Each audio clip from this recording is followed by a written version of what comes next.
On Wednesday, former White House physician Kevin O'Connor went to Capitol Hill. He was testifying behind closed doors in front of the House Oversight Committee about their investigation into whether Joe Biden's aides, doctors, etc., covered up his actual physical and mental condition during his time in the White House. Now, while this was behind closed doors, we were supposed to get a transcript of this interview released, which I will admit I was interested in because I do want to know as much as I can about what Joe Biden's state of mind, state of health was, particularly in the last year, 18 months of his presidency, because everything I've read and heard suggests he wasn't in great shape and he was being hidden from the public. More on that in a little while.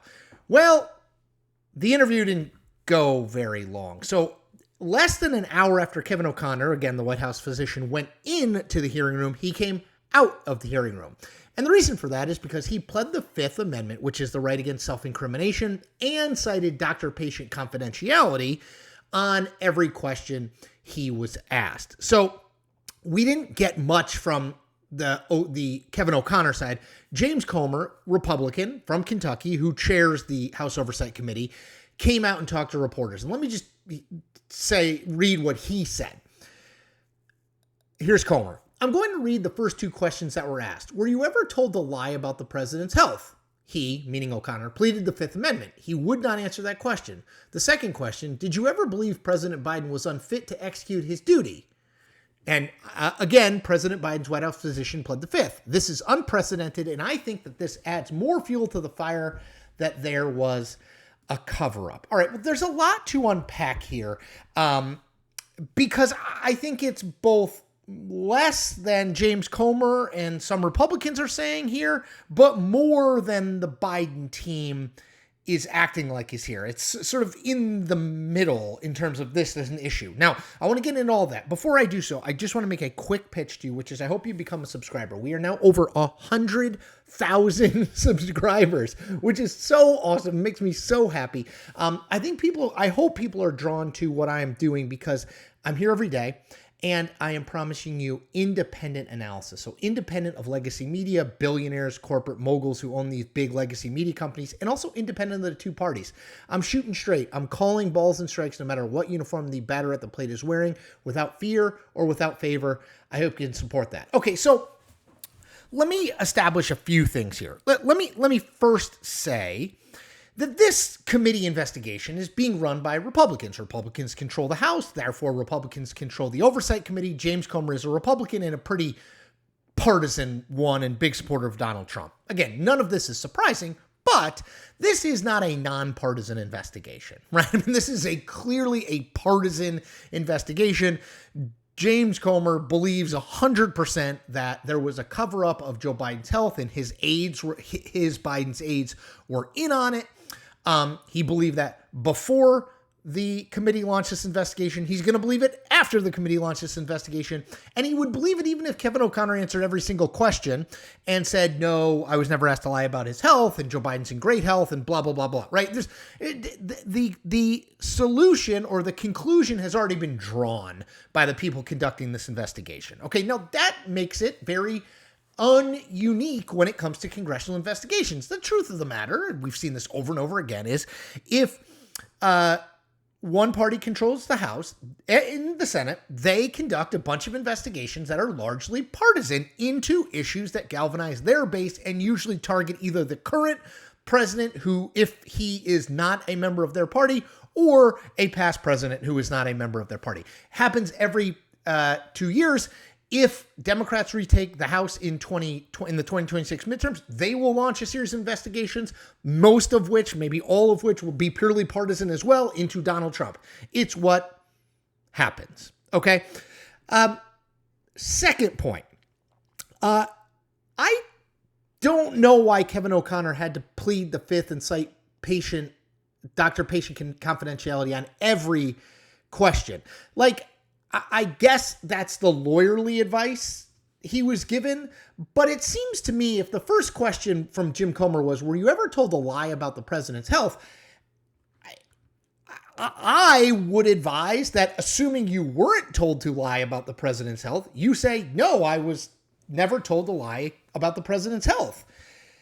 Now, again, I talk about this all the time in the context of when we talk about legal and political stuff kind of intertwining.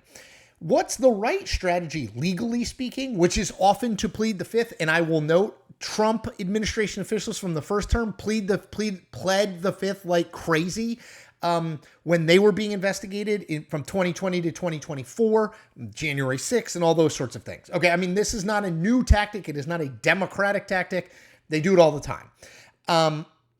And I get it, legally speaking, because if you ever happen to maybe even in a minor way contradict yourself, you open yourself up to lying under oath and all those sorts of things. I get it from a legal perspective.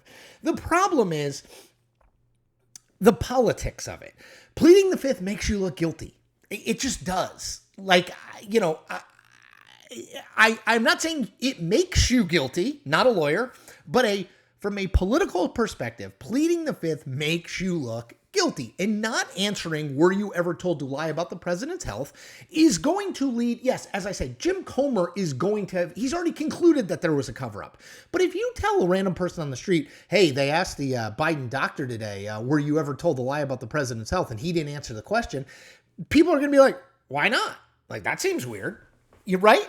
Because it does. Now, again, I get it from a legal perspective, but you also have to understand that stuff doesn't exist in a vacuum. It exists in the context of politics as well, which is why Comer said this is unprecedented, and I think this adds more fuel to the fire that there was a cover-up. Now, again, pleading the fifth does not mean, legally speaking, does not mean that you are admitting any guilt or saying, oh, I can't answer those things because I would incriminate myself. It's purely a legal thing, but when you do it, it allows the other side to kind of go off, which is what Republicans will do. Now, as I said, I don't think Comer and Republicans have the right on this, nor do I think Biden and their folks have the right on it. I've already mostly talked about why I think, look, Comer, it's a partisan investigation. He doesn't like Joe Biden. He wants to score points for Republicans and Donald Trump. He wants to hurt Democrats. And so this investigation, you know, helps him do that. Even if all the Democratic officials, including the White House physician, plead the fifth, it helps him do that because he can be like, they won't talk because there's a cover-up, right? So I've covered that. Now, on the Biden side of things, look, it seems obvious to me based on the Jake Tapper and Alex Thompson book about Joe Biden, various other TikTok books, and by TikToks, I mean like what went on behind the scenes, not about the social media app, like what went on behind the scenes, including this new book that came out on Tuesday, 2024. It seems to me that there was a pretty active acknowledgement of Biden's deterioration and attempt to hide it. So in that 2024 book, there's an anecdote written by Tyler Pager, who was at the Washington Post and now is at the New York Times. And he recounts how in March of 2025, he had gotten Biden's cell phone number and he called Biden because he wanted to talk to Biden about Biden's recollections of the campaign. And just, you know, he had talked to Trump. They wanted to talk to Biden. That's what reporters do for this book. And that Biden quickly talked to him a little bit, said he would talk to him tomorrow. They talked briefly the next day. Biden was getting on a train. And then the Biden team, the Biden inner circle, found out that Tyler Pager had Biden's number. They reamed him out, yelled at him, attacked him, and they changed Biden's number. Again, that strikes me as a group of people who do not trust the former president of the United States, who is now, 5 months removed from being the most powerful person in the world. They do not trust him to talk on his own, they just don't trust him. And as Tyler Pager recounts in this book, 2024, that is not the only time, right? There was a concerted effort over at least the last year of the Biden campaign, but maybe it's going back as far as 18 months, to keep him away from all reporters and the public. They hid him away because they did not trust him. Why didn't they trust him? Is it because they saw the deterioration up close? Is it because they didn't trust the media? Is it a combination of the two? I don't know, but I do think it is worth finding more out about this in the same way. And I can hear Democrats who follow me saying, who cares? Move on. Look, if we were talking about Donald Trump's time in the White House, I would say the same thing. If there were questions about his mental deterioration, if he had had a performance like Joe Biden had in that June 27, 2024 debate, I would want there to be an investigation into it too. Now, the problem is I wouldn't want it to be a partisan investigation run by Democrats, in the same way that this investigation run by James Comer in the House is kind of useless because it's just a partisan investigation run by people who have already made their conclusions.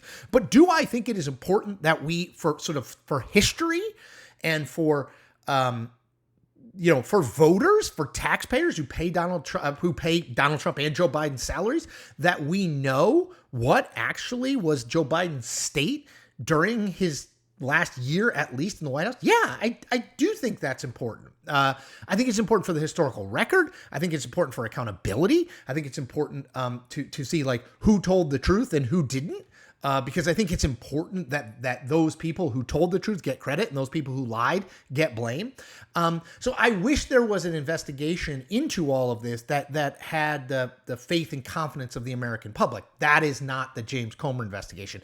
I come down on it in the same place I come down on a lot of this stuff. I don't think either side is right. Yes, Comer and Republicans in the House are clearly just trying to score political points.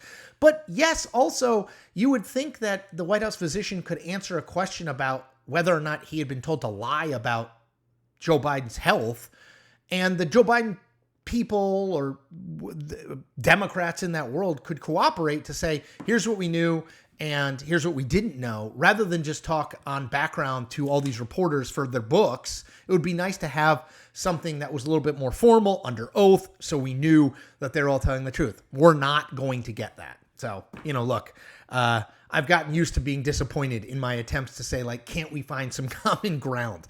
All right, that's it for me today. Like I said earlier, I hope you subscribe to this channel. We are over 100,000 people.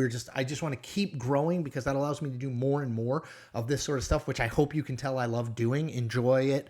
And I think it's really valuable now to have an independent observer, someone who's calling balls and strikes, someone who doesn't say it's a strike before the pitcher even throws it, or it's a ball before the pitcher even throws it. So I hope you subscribe. I also hope you like and comment on this video. Helps build community, also helps get the word out to people who don't already follow me, because the YouTube algorithm rewards people who have engaged community. So I hope you help me do that. Last thing you can do in your own community, go out and tell a person or two what I'm doing and why I'm doing it and why you think it's important. Tell them to subscribe. It's free and it's easy. Those are two great things in life. Take care.